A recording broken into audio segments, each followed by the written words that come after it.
710페이지나 11페이지쯤에 에스라 찾았어요?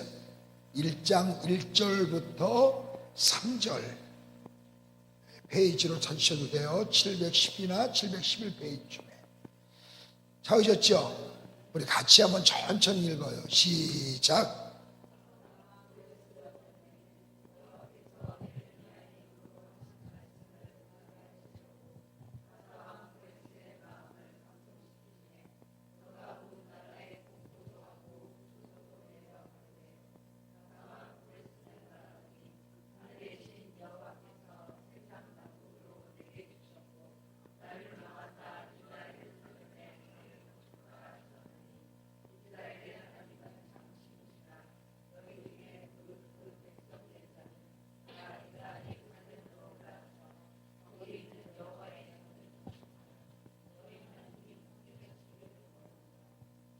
아멘. 여러분, 우리가 삶을 살면서 가장 힘든 사람이 누구냐면 소통이 안 되는 사람이에요. 목회하다가요 정말 힘든 성도는 누구냐면 소통이 잘 안 되는 사람. 특히 우리 그리스도인들은 하나님과의 소통이 중요하잖아요. 근데 하나님과의 소통을 잘하려고 그러면 여러분들이 성경에 기록되어져 있는 말씀들을 잘 여러분이 깨달아 알아서 하나님과 잘 소통이 되어진 은혜가 있기를 주님의 이름으로 축복합니다. 오늘 에스라서에 담긴 하나님의 마음을 좀 읽어보려고 그래요. 자, 이 말씀을 듣고 각자가 깨닫는 은혜가 다르지만 오늘 깨달아지는 역사가 있기를 주님의 이름으로 축복합니다. 제가 배경 설명을 제가 조금 할게요. 쉽게. 이스라엘이 북이스라엘도 멸망을 당하고 남유다도 그만 멸망을 당합니다. 그래서 이제는 바벨론의 포로로 예루살렘 주민들을 중심으로 해서, 여러분 남유다도 예루살렘만 사람들이 모여 살았던 건 아니었잖아요. 근데 그 중에 예루살렘에 모여있던 사람들이 가장 엘리트예요. 그래서 포로를 잡아갈 때 주로 예루살렘 거민들 중심으로 바벨론의 포로를 잡아갑니다. 많은 사람들을 잡아가요. 이 숫자를 이야기할 때는 학자들의 견해가 조금 있기 때문에 오늘 그 말씀은 안 드립니다. 근데 이 이스라엘이 멸망을 당했을 때 바벨론에게, 이 바벨론이 이스라엘 백성들을 포로로 잡아가는데 주로 어디에 사는 사람을 중심으로 잡아가냐면 어디요? 이 예루살렘. 이유는 뭐라고요? 미안해요, 오해하지 마요. 멍청한 사람 잡아가야 힘들잖아. 그러니까 엘리트들을 잡아가야 그들에게 조금이라도 도움되지 않겠습니까? 볼모로 잡아간 사람도 있고, 또 그들을 바벨론 교육을 시켜서 바벨론화 만들려고 그러면 뭔가 좀 똑똑한 사람들을 잡아갔을 거 아니에요. 그러다 보니까 예루살렘 중심으로, 기록에 이렇게 돼 있어요. 바벨론 포로로 잡혀간 이후에 예루살렘 거리가 텅텅 비었다는 거예요. 실제로 한 사람도 안 살았다는 게 아니라 그만큼 많은 사람이 포로로 잡혀가요. 할렐루야. 그러면 예루살렘에 땅덩어리가 있으니까 많이 살 때는 50만 명 정도까지 살았거든요. 그러면 이 예루살렘에 많은 사람들이 포로로 잡혀갔을 때 예루살렘 거리가 많이 비었을 거 아니에요. 근데 요때 이 예루살렘 거리로 들어와서 70년 동안 포로로 갔으니까 70년 동안 이 예루살렘 동네에 들어와서 털을 잡아본 사람이 사마리아 사람들이에요. 이 사마리아 사람들은 어찌게 보면 이스라엘이고 어떻게 보면 아닌 거예요. 무슨 얘기인지 알겠죠? 그래서 이런 말에 지금도 여러분 사마리아 사람들이 많아. 이렇게 보면 교회 다니는 것 같고, 저렇게 보면 안 다니는 것 같고, 이렇게 보면 예배 드리는 것 같고, 저렇게 보면 조는 것 같고. 그러니까 이런 사람들을 사마리아 사람이라고 그러는 거야. 그래서 사마리아 사람들을 싫어했어요. 사마리아 사람들은 자기들끼리 법을 만들어 유대인이 어디에 못 들어오게. 어디요? 정답까지 말해주면서 물어보는 사람 드물어요. 그런데 이 바벨론에서 멸망당하고 예루살렘이 쑥 빠져나가니까 사마리아 사람들이 이때다 해가지고 밀고 들어와서 상당수의 사마리아 사람들이 예루살렘에 들어와 살아버리게 된 거예요. 70년 동안. 이 한두 해가 아니잖아요. 그런데 잘 보세요. 그러다가 이제 하나님께서 예레미야 선지자를 통해서 언약을 하셨어요.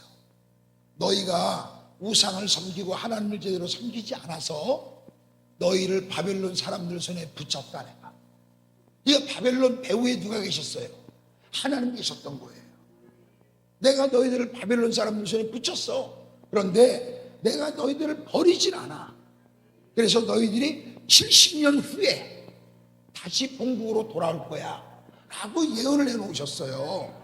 그러다가 이제 세월이 70년이 이제 쭉 지나간 거예요. 그러니까 오늘 1절에 보면 이 70년이 쭉 지나간 어느 날, 여러분, 고레스라고 하는 왕이, 페르시아, 지금으로 말하면 이란이에요. 이란. 할렐루야. 그래서 우리는 성경적으로 이란을 굉장히 주목해요. 말세 신학을 공부하는 많은 랍비들은 세계 역사 가운데 지금도 러시아와 이란을 굉장히 주목해서 보는 이유가 이 성경의 내용 때문에 그래요. 이 페르시아가 지금 어디라고요? 이란.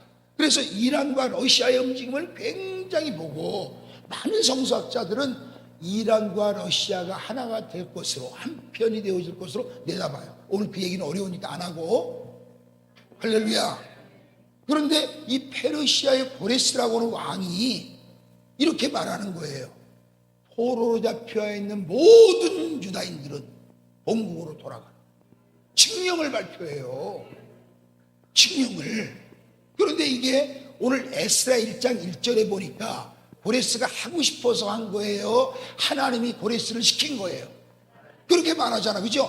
하나님이 고레스의 마음을 감동시켜서 고레스가 이 명령을 거절할 수 없어서 70년 만에 하나님의 말씀을 응하시려고 이제 고레스가 이제 칙령을 발표하는 모든 유다인들은 70년 만에 본국으로 돌아가래. 그런데 봐보세요. 70년 동안 본국으로 돌아가야 되는데 보세요. 지금 포로로 잡혀온 사람 가운데 80%는 바벨론에서 태어난 사람. 그 포로로 잡혀왔다가 아직까지도 살아있는 사람은 20%밖에 안 돼. 왜 그러냐? 어린애를 잘 안 잡아왔어요. 청장년을 많이 잡아왔어요. 그럼 그 사람들이 70년 후에 죽었을까요? 죽었을까요? 죽었을 거 아니에요. 그 당시에 평균 연령이 100세가 안 넘었단 말이에요. 그러면 그 사람들이 20살, 30살 이렇게 잡혀왔으면 70년이 했으면 20살에 잡혀왔으면 몇 살이에요? 이게 가능해요, 계산이? 30살에 잡혀왔으면 몇 살이에요? 100살이야. 그러니까 살아남은 사람은 20%도 안 돼. 그 나머지 80% 넘는 사람은 포로로 잡혀왔다가 바벨론 땅에서 태어난 거죠. 한 번도 자기 고향을 가본 적이 없는 사람이야. 말로는 유다인인데, 이스라엘 백성인데 이스라엘 본토를 한 번도 구경도 못 해본 사람. 지금 같은 것은 영상으로 본다든가 인터넷으로 본다든가라도 할 수 있잖아. 근데 이건 아예 말만 들었지 본국으로 갑자기 고레스가 돌아가래. 그런데 보세요. 이 땅에서 태어난 사람들 입장에서는 저 예루살렘은 낯선 땅이에요. 맞죠? 알아. 내가 예루살렘 거민이었다는 거, 우리 엄마 아버지가. 그런데 이 땅에서 태어나서 삶은 고단하지만 여기가 더 좋을 수도 있어요. 그래서 그들이 돌아가라고 하는 고레스 왕의 엄청난 명령 앞에 조소라고 하는 건 뭐냐면 어기면 죽는다는 뜻이에요. 왕의 조소라고 하는 의미는 이거는 왕명법이란 얘기예요. 조소가 뭐라고요?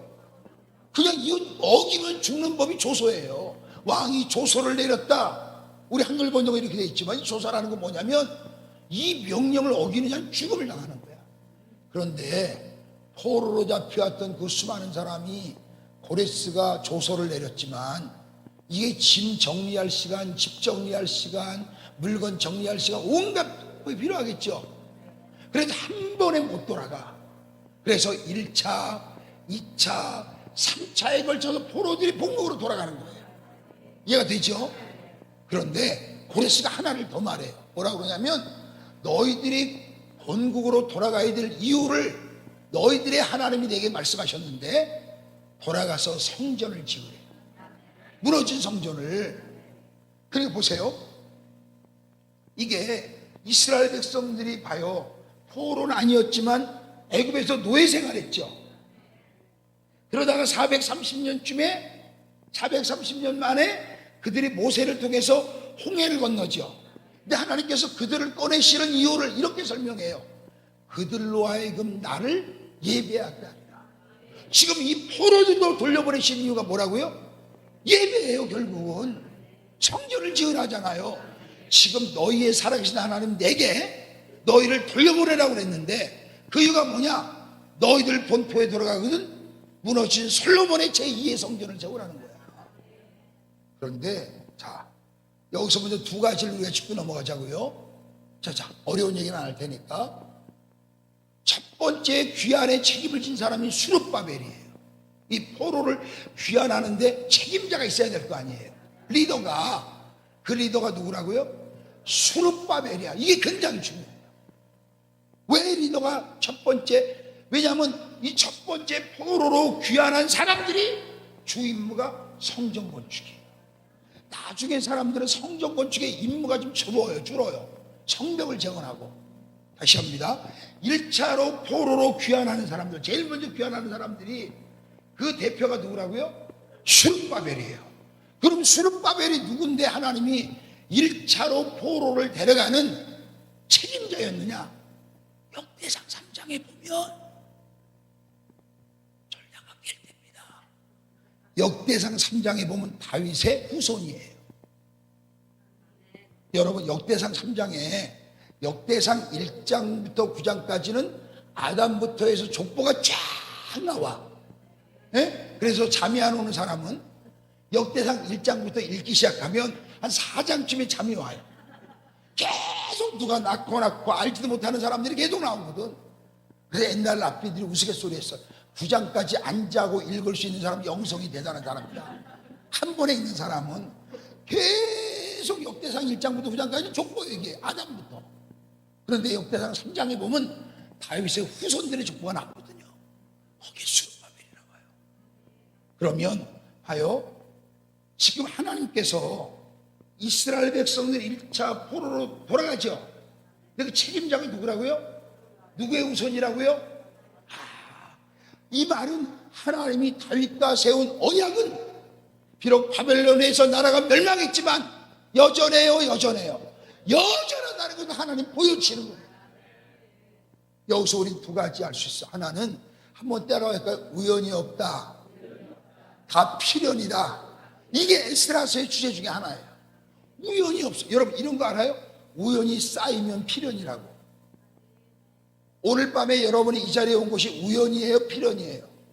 그러면 어쩌다 보니까 일로 왔네. 이겨는 사람하고 오늘 밤에 하나님이 나를 이 자리에 부르신 것은 우연이 아니라 필연적인 이유가 있어. 그러면 돌아갈 때는 왜 하나님이 나를 불렀는지 이유를 발견하고 가겠죠. 우연히 온 사람하고 다르잖아요. 봐요. 여러분 인생에 어떤 일이 벌어졌을 때 이걸 그냥 어쩌다 보니까 이렇게 됐나봐가 아니라 그것이 좋은 일이든 나쁜 일이든 기쁜 일이든 슬픈 일이든 이게 우연이 아니고 필연적인 일이라면 그 안에 뭔가 하나님의 뜻이 있어요. 뭔가 있는 거야. 그것이 좋은 일이든 나쁜 일이든 슬픈 일이든 기쁜 일이든 지금의 고레스의 칙령은 생명을 담보로 하는 조선은 우연이 아니에요. 오늘 절에 그러잖아요. 이미 예레미야 선지자를 통해 오래전에 이미 하나님이 예언을 해놓으셨어. 우연히 일어난 게 아니죠. 우연이 아니에요. 그러니까 저는 여러분이 에스라서를 통해서 하나님이 우리에게 말씀하시는 내용 중에 하나가 뭐냐면 우연이 아니에요. 다 보세요. 이스라엘이 다시 회복되어지고 하나님의 성전을 건축하고 성벽을 건축하고 하나님의 역사를 다시 한번 이루는데 세 사람의 왕이 등장합니다. 그게 지금 말한 첫 번째 고레스예요. 두 번째가 다리오예요. 세 번째가 아닥사스다예요. 다 외국 임금이에요. 이게 역사적으로 보면 약 100년 가까이예요. 세 왕이 재임한 기간이. 이해가 되죠? 그런데 이 세 왕이 예수 믿는 사람이 아니에요. 하나님을 섬기는 백성이 아니에요. 그런데 하나님이 이들을 움직여갖고 성전을 건축하게 만들고 성벽을 다 재건하게 만들어. 이게 우연이가 아니에요. 이게 뭐라고요? 필연. 그러니까 저는 여러분의 인생 가운데 일어나는 일들 있잖아요. 이걸 앞으로는 여러분이 우연히 이렇게 됐어라고 생각하지 마시고, 이건 필연적인 거야. 그렇다 그러면 그 안에 하나님의 뜻이 있어요? 뭔가 하나님이 우리에게 말씀하시고자 하는 하나님의 뜻이 그 안에 숨겨져 있다는 거예요. 숨겨져 있는 거예요. 이거를 여러분이 마음속에 잘 간직하잖아요. 그러면 상황은 달라집니다. 인생이 달라져요.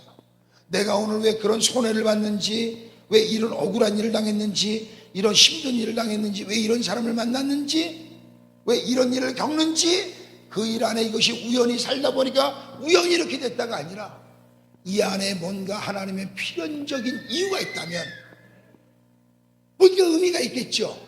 뭔가 의미가 있는 거예요. 우리 교회 어떤 분이 등록을 했는데 이분이 이러는 거예요. 나한테 마음을 좀 편하게 해준 말이 있었어요. 일산 쪽에서 이사 오신 분인데 이분이 이래요. 목사님, 3주를 우리 교회 나오다가 이제 등록을 했어요. 3주를 등록을 하고 나오다가, 그래서 등록을 하고 제가 이제 등록을 해야 상담을 한다고 그래서 정신을 갖지 못고 상담을 했는데 이분이래요. 목사님, 왜 하나님께서 나를 이 축복교회로 오게 하셨는지 비로소 깨닫고 등록을 한대요. 나는 내가 멋있어서 등록한다고 그런 줄 알았거든요. 3주를 겪고 보니까 담임 목사님이 조신하고 아담해 보이는 게 내 스타일이라 하는 줄 알았더니 이게 아니야. 왜 하나님이 나를 축복교회에 인도하셨는지 우연이 아니고 3주 동안 하나님이 그 마음을 담게 하셨다면서 자기가 왜 축복교회에 등록을 하는지 나한테 이유를 설명하는데 내가 듣다가 아멘 했어요. 괜찮아서. 그래서 내가 이분 괜찮다 이런 생각이 드는 거예요. 우연히. 이분이 왜 우리 교회 온 줄 아십니까? 누가 소개한 게 아니에요. 이분이 소개한 게 아니라 일산에서 우리 교회 근처로 이사를 왔는데 왜 이사 왔냐면 이분이 우리 동네 근처에 이모가 사세요.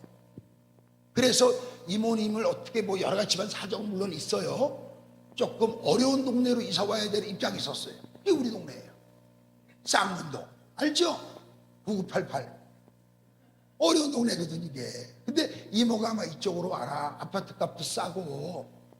그래서 일산에서 좀 어려움이 있어가지고 저희 지역 교회 이사를 온 거예요. 이모는 우리 교회 알지도 못해요. 이모는 저하고도 상관도 없어요.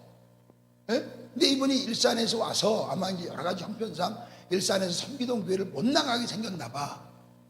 그런데 이분이 토요일날 이모 댁에서 자고, 이모 댁에서 아직 이사를 안 왔을 때, 그래갖고 이제 주일날 집을 하나 보기로 했는데 그 집주인이 주일밖에 집을 못 보여준다 그랬대. 그러니까 이제 이모네에서 자고 주일날 그 집을 아파트를 보고 이제 좋으면 계약을 완전히 하려고 내부를 좀 보고 싶어서. 근데 그 주인이 괴팍스럽게 보통 부동산에게 번호를 알려주거나 좀 집을 열어줄 수도 있잖아요. 자기 있을 때 와야 된다고. 근데 이 사람은 주일밖에 없다는 거예요. 자기가 사고 싶으면 주일날 오라고 그래요. 아니 어지간하면 여러분 부동산에게 길을 알려줘야 자기도 팔려고 그러는 거니까 아파트를. 요새 안 팔리는데. 그러니까 이분이 그냥 이모네에서 자고 주일날 이모하고 이모네 교회를 차 타고 가는데 우리 교회 앞을 지나간 거예요. 차를 타고. 그런데 우리 장로님 두 분이 주일날 오전에 안내를 섰대요. 거기서 이분 얘기가, 내 남자분 두 분이. 근데 그 두 남자분이 그렇게 인상이 좋더래. 야, 저 교회는 얼마나 좋은 교회길래 저런 남자 두 분이 안내를 쓰지, 밖에서 1층에서. 근데 주보를 들고 있으니까 이분도 교회 가는 거고 신앙이 있으니까 눈여겨봤대요. 근데 자기 마음속에 언제 저 교회 한번 이 동네 이사 오면 가봐야 되겠다. 그래서 우리가 오게 된 경로가 그래요. 근데 이분이 뭐라고 그러냐면, 목사님 내가 이 교회를 오려고. 그 주인이 처음에는 짜증이 났대요. 아니 이 부동산에게 지가 주일날밖에 없으면 토요일날 와서 문 좀 열어달라는데 번호 알려주고 또 번호 바꾸면 되잖아. 근데 자기 스스로 와서 고집을 피우더래요. 하나님이 이것은요, 나를 승질나게 하려는 게 아니라 축복교회로 나를 인도하려고. 이분이 그렇게 얘기하는 거예요. 그리고 몇 가지를 얘기해 보며, 제가 왜 이 말씀을 여러분 장황하게 드리냐면, 우리 인생은 별것 아닌 것 같지만 그런 작은 것 하나도 뭔가 하나님의 뜻이 있어서, 예를 들어 이 정도 수준이면 어떨까? 집주인이 토요일날 문을 부동산 통해서 안 열어주는 거 보니까 뭔가 하나님이 여기에 필연적인 뜻이 있을 거야. 먼저 이렇게 생각할 수 있는 영성이라면 어떨까요? 그러면 원망이나 불평보다도 뭔가 그 안에서 우리가 하나님 뜻을 잡고 찾아나가는 거겠죠. 여러분의 신앙과 믿음이 저는 그랬으면 좋겠다는 거예요. 두 번째 얘기입니다. 두 번째 얘기는 이런 거예요. 수룹바벨이 1차 귀환의 책임자죠. 역대상 3장에 보니까 수룹바벨은 다윗의 후손이죠. 하나님의 언약은 한 번도 변함없이 계속 진행되는구나. 사람은 변해도 하나님이 안 변한단 말이 있어요. 하나님은요, 언약을 이루세요. 봐요. 이스라엘이 이게 무슨 말이야? 수룹바벨을 1차 포로 귀환의 대표로 세웠다는 것은, 지금 이스라엘이 왜 바벨론의 포로를 끌려갔냐면 쉽게 말하면 우상을 섬겨서예요. 하나님을 제대로 안 섬겨서. 가장 큰 거는, 그럼 하나님은 이 이스라엘 백성들 다윗의 후손을 통해 가지고 이 땅에 메시아가 오고 결국 우리를 구원하기로 언약하셨잖아요. 그렇죠? 다윗의 자손으로 이걸 언약하셨는데 이 언약을 하나님이 이뤄야 되죠. 근데 하나님이 언약을 이뤄 나가야 되는데 이스라엘 백성들이 하나님이 언약을 이루지 못하도록 우상을 섬겨. 이 말 잘 들어요. 하나님은 언약을 이루시려고 바벨론 사람들에게 이스라엘을 붙이신 거다. 이거 심각한 얘기야. 아들 잘 들어봐. 우리가 생각하면 이스라엘이 바벨론에게 멸망을 당하잖아요. 근데 하나님이 그 멸망을 당하게 한 배후가 누구가 있다고요? 하나님이 이스라엘이 멸망당하도록 하셨단 말이야. 바벨론에게. 왜 하셨다고? 하나님이 언약을 이루게 하시려고. 봐요, 하나님이 나를 때려요. 때리는 게 목적이에요? 나를 통해서 언약을 이루시는 게 목적이에요? 언약을 이루시는 게 목적이었다는 것을 수룹바벨을 통해서 보이신다 이 말이에요. 버리신 게 아니고 언약을 취소하는 게 아니고 오히려 그 언약을 이루시려고 때로는 하나님의 백성들을 이렇게 다루셨다는 얘기를 하고 있는 거예요. 그래서 그 많은 사람 가운데 1차 포로 귀환의 책임자로 누구를? 수룹바벨을 세우신 이유는 다윗의 자손이에요. 여전히 하나님의 언약은, 이 말은 너희들이 바벨론에 의해 포로로 잡혀간 이유가 뭐냐면 하나님의 언약을 이루려고. 오히려 하나님의 언약을 이루려고. 만약에 하나님이 언약을 이룰 마음이 없으면 우상을 섬겨도 내버려 둬요. 주일날 여행 가도 내버려 둬요. 주일날 물놀이 가도 내버려 둬요. 왜요? 하나님이 언약을 안 이루실 거니까. 근데 언약을 이루시려다 보니까 바벨론 사람들에게 이스라엘 사람들을 포로로 잡혀가게 하고 멸망당하게 해서라도 그 숨은 뜻은 뭐라고요? 한번 따라해봐요. 하나님의 숨은 뜻을 알아야 신앙이 건강하다. 엄마가 딸한테 이러는 거예요. 너 내 말 안 들어서 나 이제 너한테 신경 안 쓰려고. 그러면 그때 딸아이가 나 자유 얻었네, 너 자유 얻었네, 우리 자유 얻었네. 이거 맞는 말이에요? 전혀 말귀를 못 알아듣는 애야. 그죠? 이 말은 너 잘하자 이 말이죠. 말귀를 못 알아듣는 거죠.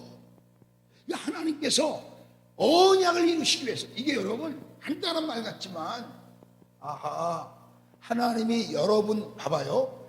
성경적인 구속사적인 어마무시한 언약도 있지만 한 사람 한 사람을 향한 언약이 있을까요? 있어요. 하나님 보면, 그러니까 우리 몇 살이지 이제? 22살 먹을 자매를 통해서 이루고자 하는 하나님의 언약이 있겠죠. 하시고 싶은 일이 있겠죠. 쟤를 통해서 내가 이런 일 해야지. 고등학생? 얘를 통해서 이런 일 해야지. 반은 누워있는 얘를 통해서 이런 일을 해야지. 이런 일 해야지. 하나님이 나름대로 한 인생에 대한 계획이 있을까요? 있을까요? 있어. 그럼 하나님은 그 계획을 포기하실까요? 안 해요. 포기 안 하니까 한 번씩 쥐어박는 거예요. 하나님이 포기하면 쥐어박아요? 쥐어박지 않아요? 안 쥐어박죠. 포기했는데.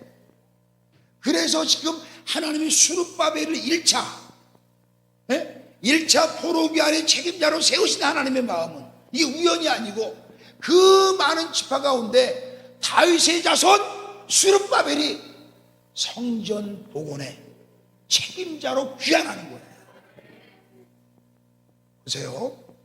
그들이 이제 포로에서 돌아와. 아까 말했죠. 잘 들어보세요. 지금 예루살렘 안에 성전을 짓는 거야. 그죠? 예루살렘에 성전이 있었죠. 근데 아까 예루살렘 주민들이 바벨론에서 대부분 다 포로로 잡혀갔다 그랬죠.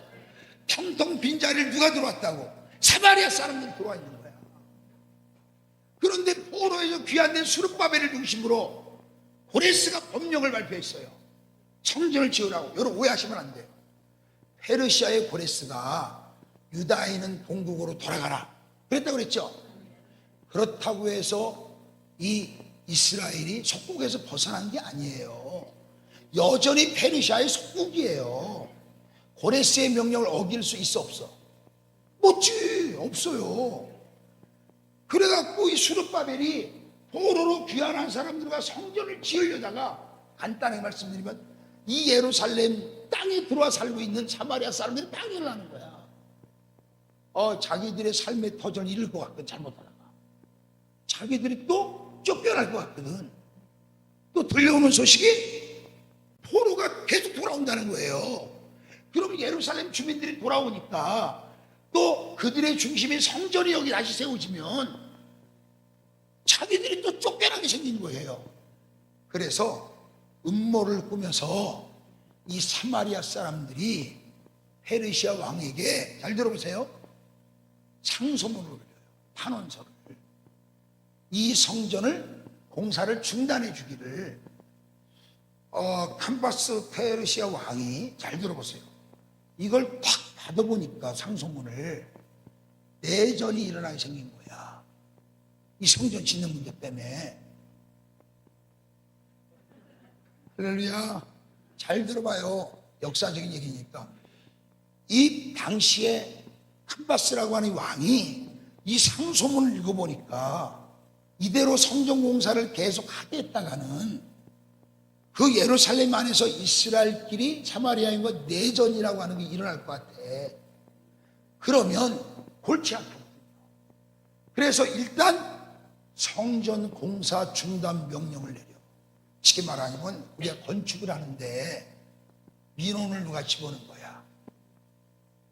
그래서 구청에서 일단 공사를 서로 누가 올리 지가 올리 그러니까 일단 공사를 중지 명령을 내린 거죠. 이해가 되세요? 중단 명령을 내렸어요. 그래서 15년간 중단이 돼요. 예배당 공사가. 잘 들어보세요. 그러다가 하나님이 학계라고 하는 선지자가 있어요.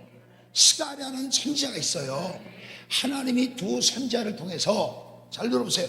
다시 이스라엘 백성들을 각성을 시켜. 너희들 이런 식으로 할 거냐고. 근데 이스라엘 백성들은 공사 중단 명령이 좋은 거야. 왜 안 그래도 명령 때문에 하긴 하는데 본국에 돌아보니까 살 집 터전도 무너져 있고 먹고 사는 일도 막막한데 고레스가 우리를 이곳에 보내면서 첫 번째 명령이 뭐부터 하라고요? 성전부터 지으라서 그 명령 때문에 어쩔 수 없이 하는데 민원이 일어나요. 민원. 그래서 페르시아에서 공문이 왔어요. 공사를 중단하라고. 속으로 기뻤을까 안 기뻤을까? 잘됐다. 자기들이 중단할 수는 없는데 이번 부흥이 한다고 그랬는데 내가요 어느 교회 코로나 때 부흥회를 갔더니 그 장로님 한 분이 그랬다는 거예요. 코로나가 조금 잠잠할 때 부흥회를 할 수 있었을 때예요. 처음에. 그러다가 어디서 저 성남 어디선가 왜 뭐 물총 같은 거 싸가지고 입에다가 기억나요? 뭐 소금물 같은 거 싸서 난리가 난 적 있잖아요. 그래서 갑자기 교회에서 하는 집회나 이런 것이 엄격해진 게 있어요. 그 장로님이 아쉬워하는 게 아니라 잘 됐다 그러더라고요. 부흥이 안 하니까. 안 그래도 힘든데. 그래서 목사님이 속상했다는 얘기를 한번 들은 적이 있어요. 마침 이스라엘 백성들이 울고 싶은데 뺨 때려준 거야. 지금 안 그래도 울고 싶어. 누가 뺨만 때려줘라 울게. 근데 뺨을 때려줘 버린 거야. 잘 들어보세요. 역사적으로 우리에게 배울 점이 뭐가 있는지. 그래 공사가 중단돼요. 15년간. 그러다가 하나님이 학개와 스가라고 하는 선자를 들어가지고 그들에게 막 각성하라고 해요. 그래서 예배당이 급격히 지어져요.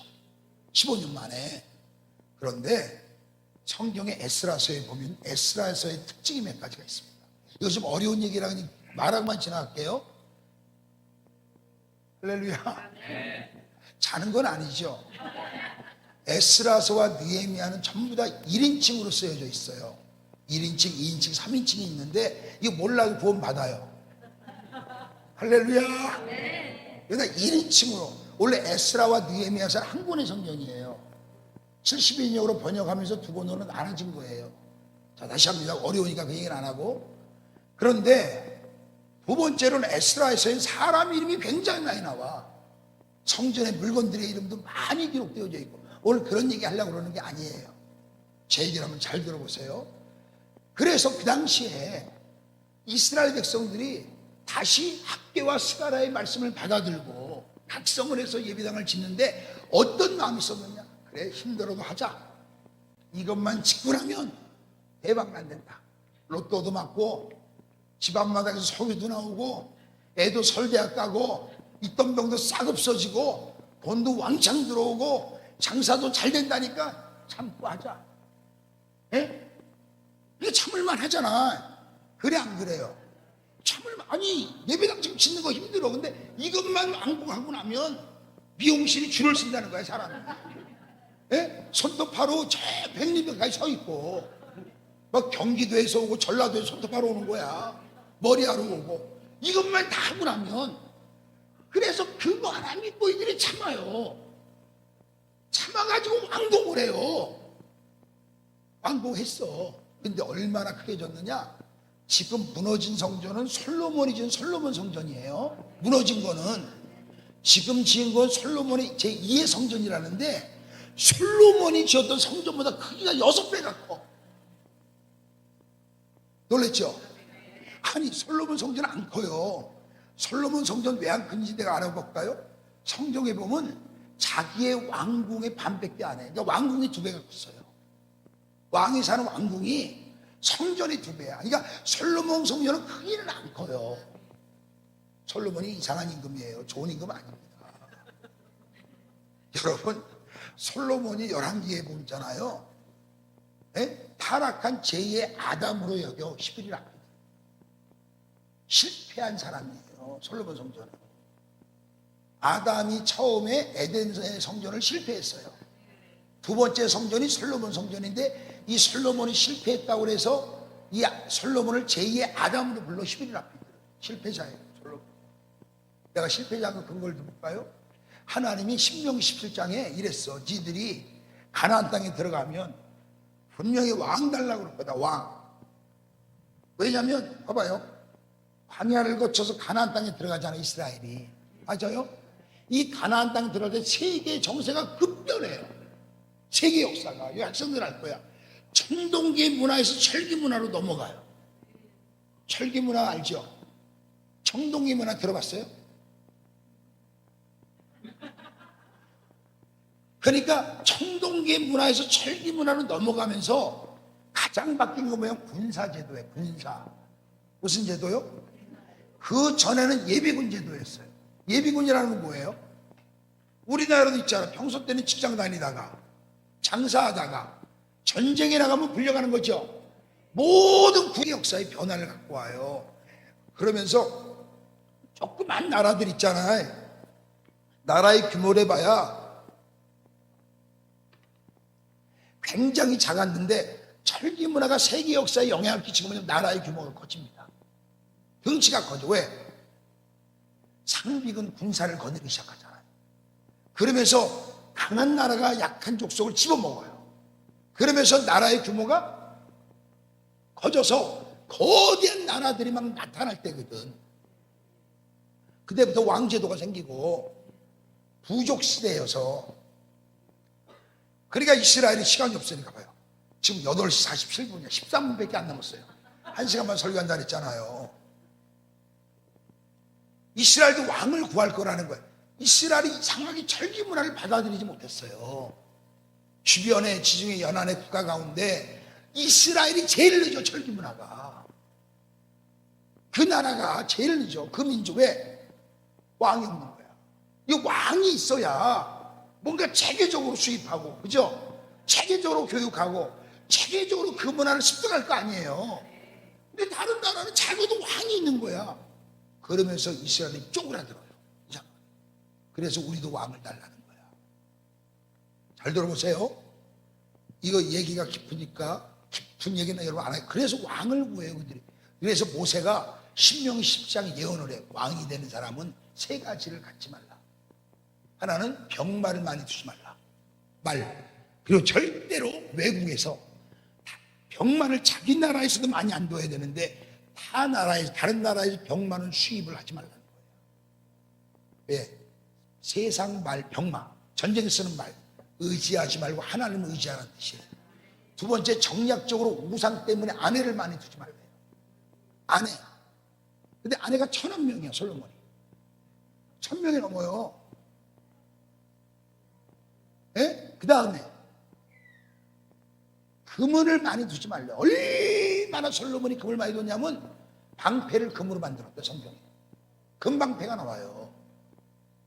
아니 여러분, 집에 금이 많아요. 요새 금값이 비싸요.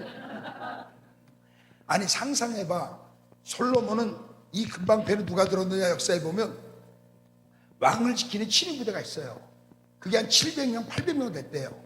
그러니까 이 사람들은 외국과의 전쟁을 치르는 게 아니에요. 왕만 보호하는 부대예요. 이 사람들에게 다 금방패를 들게 했어, 솔로몬이. 방패를 뭐로 만들어? 금방패 들고 있으면 얘가요, 금방패 들고 있는 일은 위세가 대단했답니다. 우리나라 옛날에도요, 이런 거지. 경호실장, 대통령. 그게 차지철이라는 사람이 있었어. 고개 끄덕이는 사람이 60세가 넘은 거예요. 박정희 대통령 그 암 죽일 때 있었던 차지철이 경호실장이었어요. 네? 그 사람 국회의원도 했고 군인 출신인데, 그 차지철 때문에 김재규가 박정희를 쐈다 뭐 이런 말이 있었어요. 그게 왜냐하면 경호실장의 권세가 대단하거든요. 이 옛날은, 왜냐하면 군사 시절에는 경호실장이 어마무시한 권력을 갖습니다. 왜? 뭐를 보호하니까? 왕을?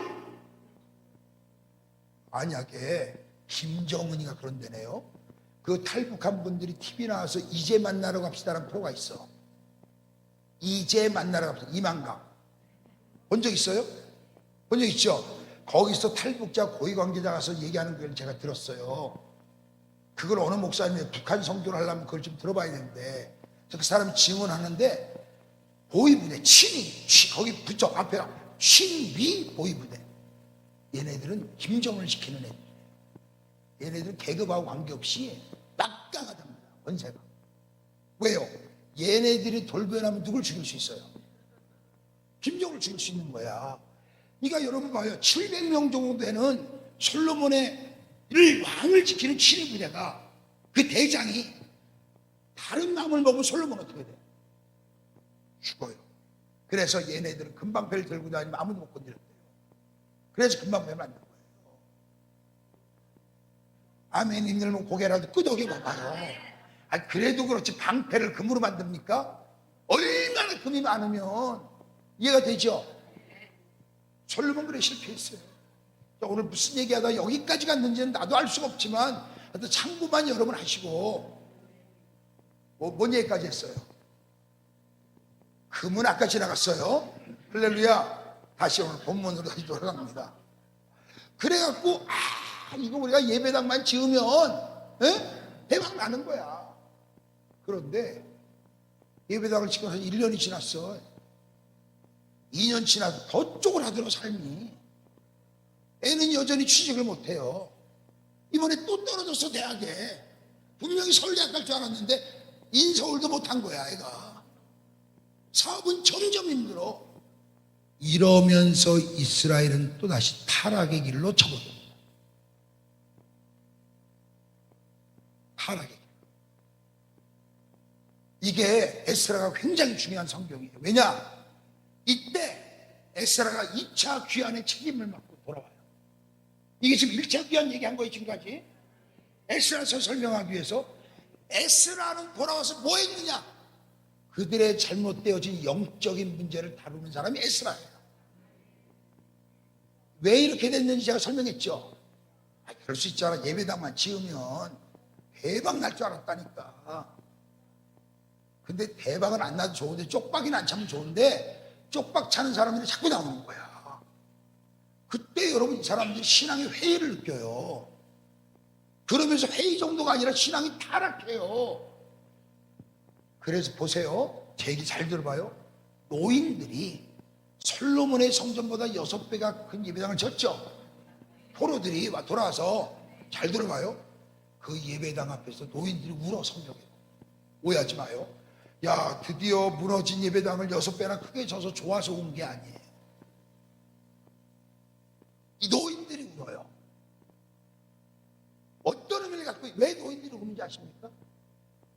예배당은 크고 멋있게 6배나 크게 졌는데 이스라엘 백성들의 그 옛날에 그 열심이 없는 거야. 주님을 향한. 노인들은 그 추억이 있잖아요.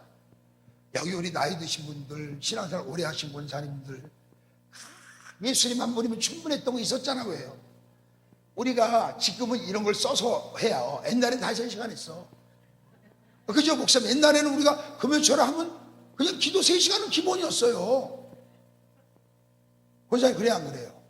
옛날에는요 새벽 기도가 새벽 4시까지 했습니다. 제가 알기로 원장 목사님이 기도의 대장인 걸로 제가 알고 있거든요. 기도를 옛날에 다 여러분들 많이 했을 거야. 그죠? 안 했어요? 어떻게 살았어요 여러분? 아니 옛날에 저는요, 우리 옛날에 철회할 때 혹시 이런 기억이 있는 분 새벽 4시까지 철회하기도 했던 기억 있어요? 옛날에 금요일에 새벽 4시까지 했어요. 그리고 3시간 기도하는 것은 진짜 많이 들었어요. 그런 추억들이 있단 말이에요. 이 노인분들은 옛날에는요 꼬가면서 빌려가면서 헌금했어요. 지금 있는 돈도 꼬부치잖아요. 옛날에 진짜요, 진짜 그랬어요. 집 팔아서 헌신한 사람도 있었어. 실제로.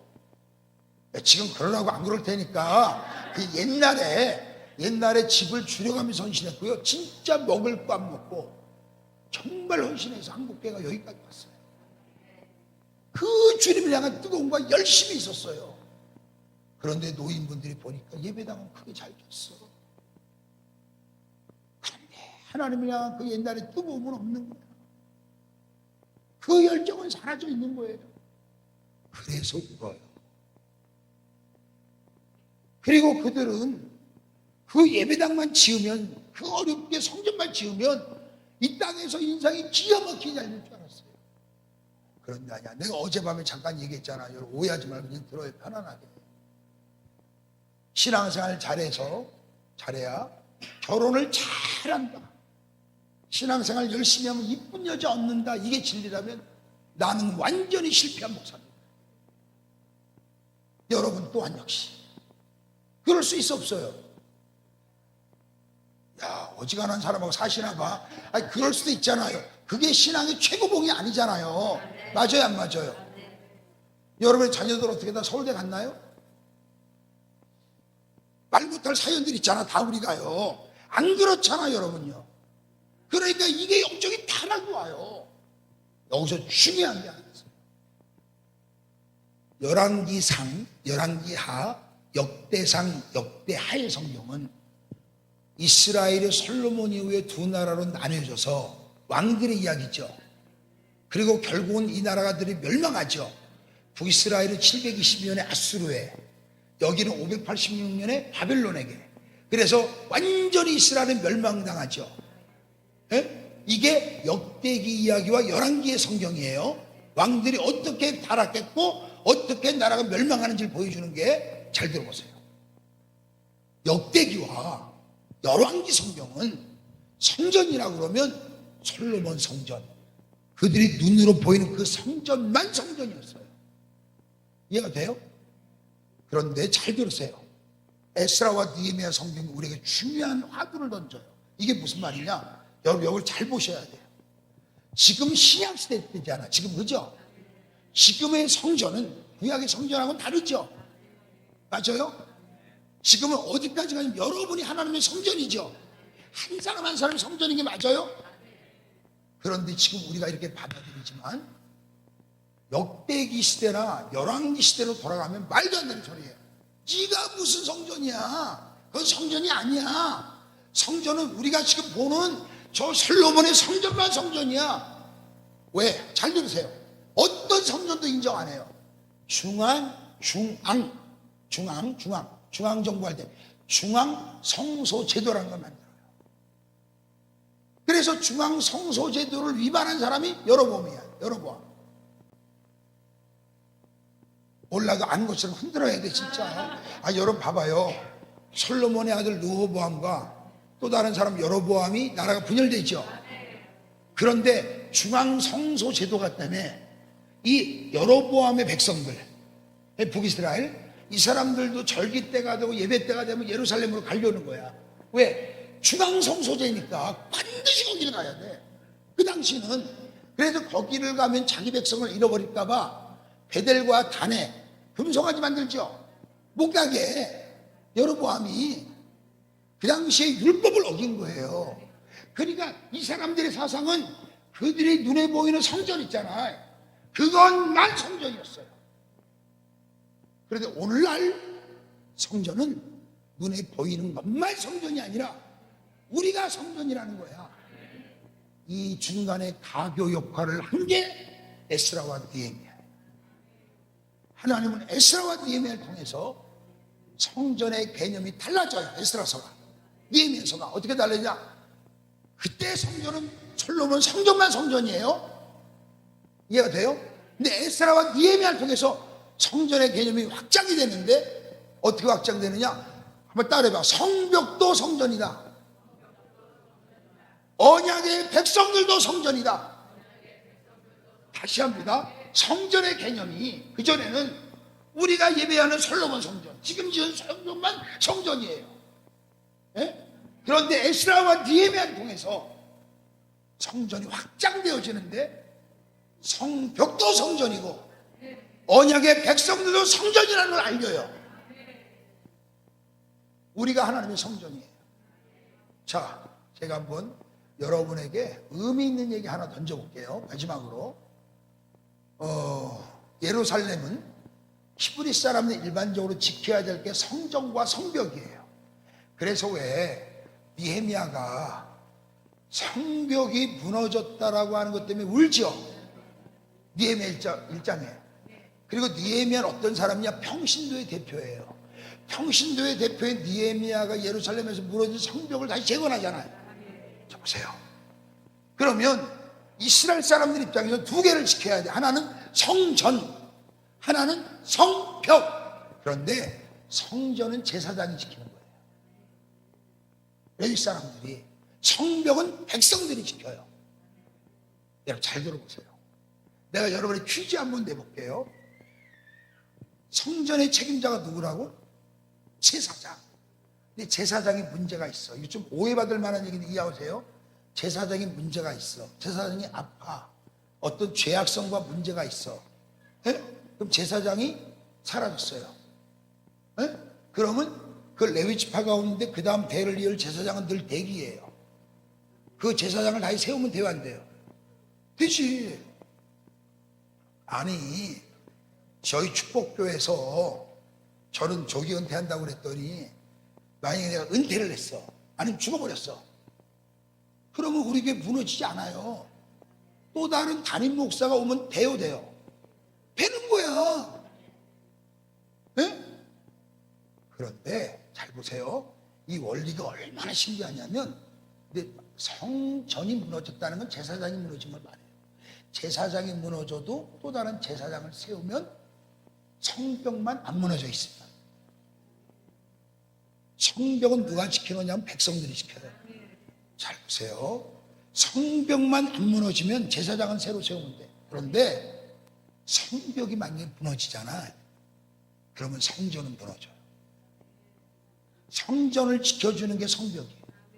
이해가 돼요? 근데 성벽은 누가 지키는 거라고? 백성들. 백성들의 삶이 고대요. 그래서 낮에는 하루 종일 생업으로 바쁘고 일해. 밤에는 성벽을 지켜야 돼. 힘들어요. 더 힘들어요. 육신적으로. 오해하지 말고 들으세요. 육신적으로는 제사장보다 더 힘들어요. 낮에는 고되게 하루 종일 일해야 돼. 밤에는 자유 성벽 지켜요.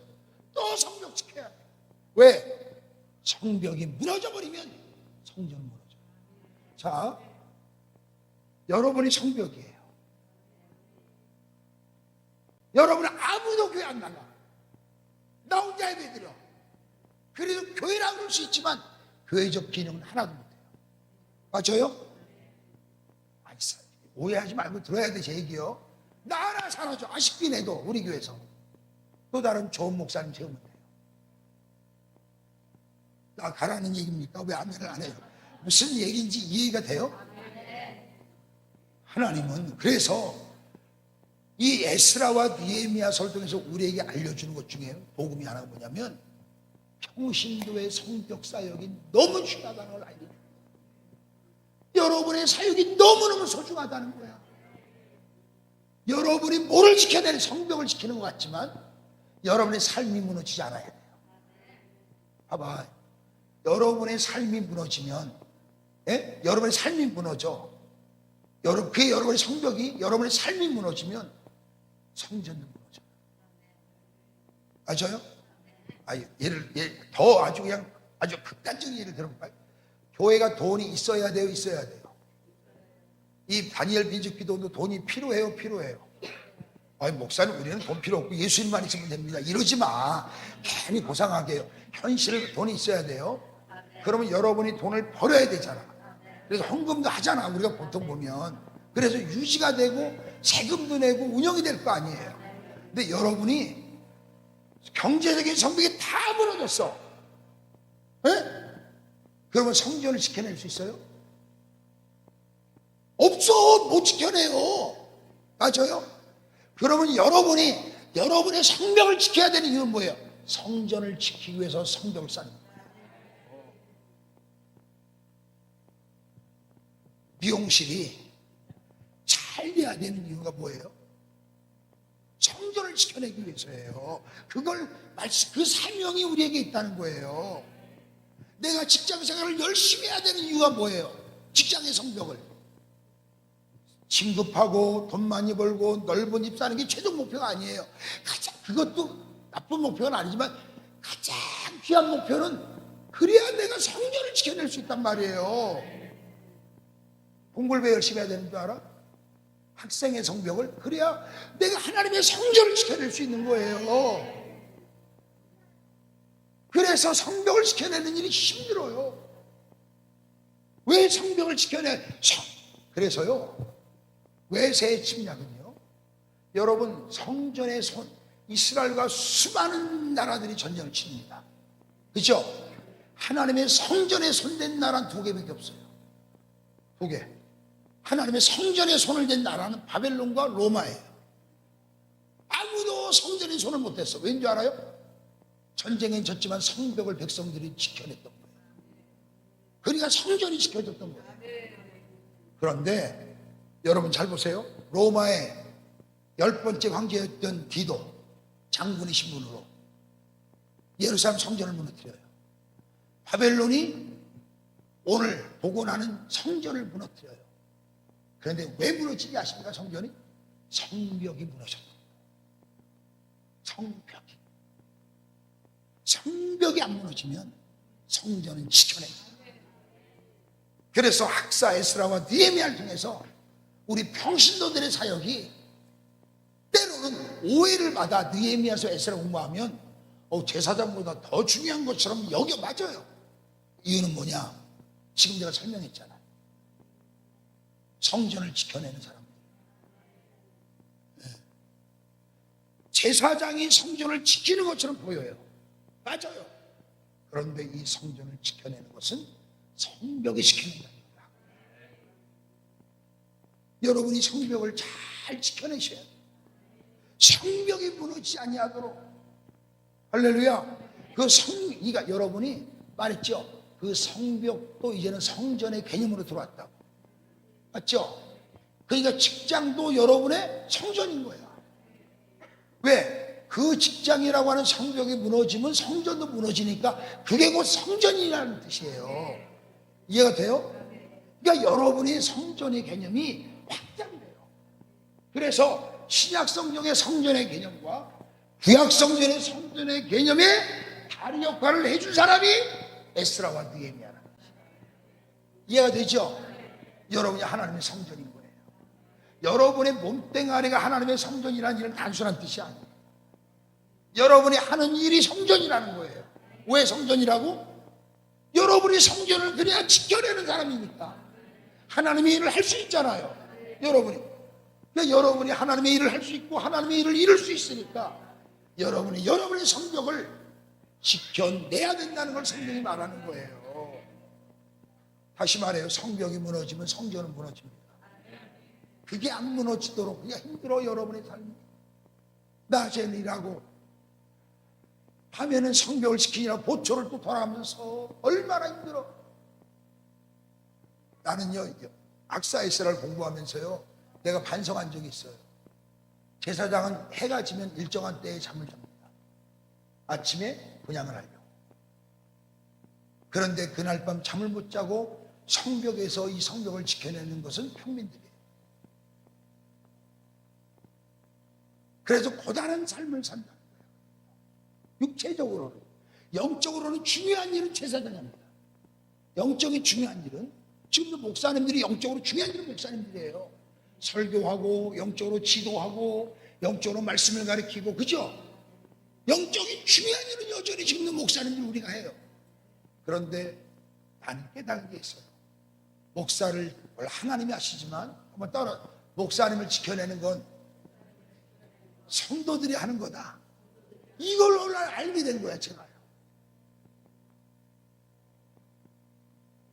이거 여러분 굉장히 심오한 얘기인데 여러분들이 잘 해석을 해야 돼요. 또 이 해석을 잘 소통이 안 되는 사람, 목사님, 내가 목사님 지키고 있는 거 알죠? 이상한 쪽으로 해석하면 이거 굉장히 설교를 잘못 들은 거야. 정말 이거는 정말 대책이 없는 거예요. 그래서 저는 여러분이, 자, 오늘 결론입니다. 여러분의 성벽을 지켜내세요. 우리가 열심히 살아야 되고 성실히 살아야 되고 최선을 다해 살아야 되는 이유는 뭐라고요? 성전을 지켜내기 위해서. 성전은 눈에 보이는 성전만 성전이 아니라 하나님의 것들을 지켜내기 위해서, 하나님의 역사를 지켜내기 위해서 열심히 일하는 겁니다. 직장도 열심히 다니는 겁니다. 열심히 공부하는 이유도, 내가 그 성벽을 지켜야 되는 이유도 여전히 하나님의 역사를 나타내고 이루기 위해서. 이게 학사 에스라를 통해서 우리에게 준 하나님의 음성 중에 하나예요. 여러분도 이런 은혜가 있기를 주님의 이름으로 축복합니다. 기도하겠습니다. 하나님 아버지, 에스라서의 말씀을 통해서 저희들 다시 한번 깨달아지는 게 있게 하시고 얻어지는 게 있게 하시고 다시 한번 생각할 수 있는 것들이 있게 하여 주시옵소서. 우리의 성벽을 잘 지켜낼 수 있도록 은혜를 베풀어 주옵소서. 작은 힘을 드리려고 합니다. 쓰고나마 드렸지 않았습니다. 어렵고 힘든 가운데 드립니다. 받으시고 축복하여 주옵소서. 돈 때문에 시험에 들지 말게 하시고 너무 힘든 일 만나지 않도록 때를 따라 저희들을 도와주시옵소서. 예수님의 이름으로 기도드렸습니다.